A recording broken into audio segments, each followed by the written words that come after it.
This is National Native News. I'm Antonia Gonzalez. Officials are planning to open a VA service office for Native American veterans in Oregon.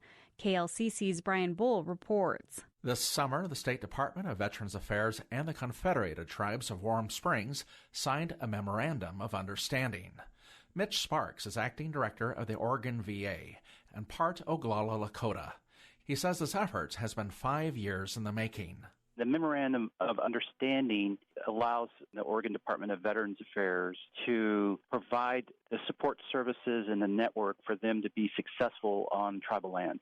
I'm hoping that in this next 6 months, there could be 2 more tribes that sign one, and we'll do the same with them, provide the training and support services needed.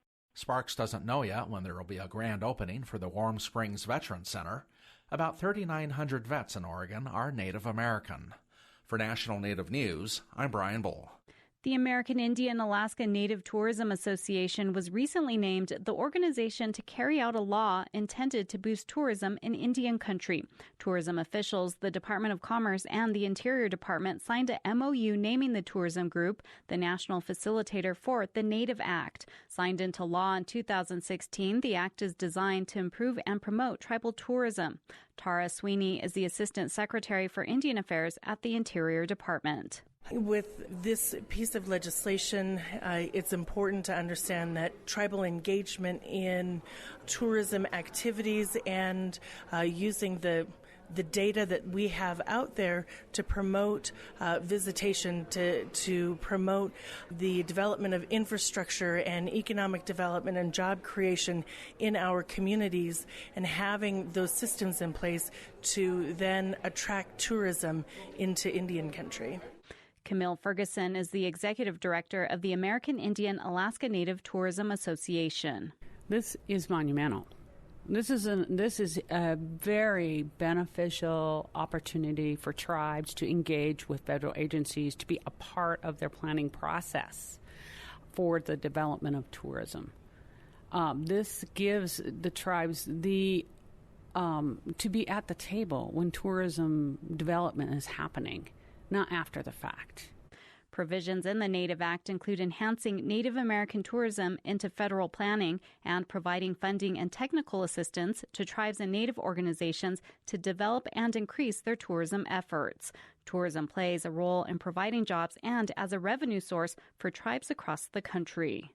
U.S. Secretary of the Interior Ryan Zinke is hosting a celebration for Virginia's 6 federally recognized tribes. The event Wednesday in Virginia will include tribal leaders, U.S. lawmakers, and state officials to celebrate the tribe's federal status, which became official earlier this year. The tribes fought for decades for federal recognition to give them direct relationship with the federal government, improve services for their people, and assist in repatriation efforts. The Crow tribe in Montana is accused of misusing millions of dollars in grants intended to improve water systems, according to a federal audit. Nearly $5 million were intended for improvements, and an additional nearly $8 million cannot be accounted for to pay vendors. The Associated Press reports. Tribal leaders were reportedly reviewing the audit Tuesday and are expected to release a statement. An inaugural boarding school conference is being held in Carlisle, Pennsylvania this week. The National Native American Boarding School Healing Coalition is hosting the event to raise awareness on the history of U.S. Indian boarding schools. Topics include trauma and healing. I'm Antonia Gonzalez.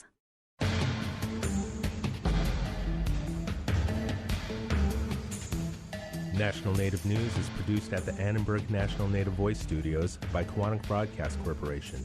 Funding is by Odawi Law Group, provider of Indian law solutions, and by the Corporation for Public Broadcasting, with support from the Public Radio Satellite System. Support by BNSF Railway, one of the American Indian Science and Engineering Society's top 50 employers. You can join us at the ACES Conference October 4th through the 6th in Oklahoma City. Info at aises.org. Support by AARP. AARP creates and connects people to unique tools and programs, helps conserve personal resources, and tackles issues that matter most to individuals, families, and communities. More at aarp.org.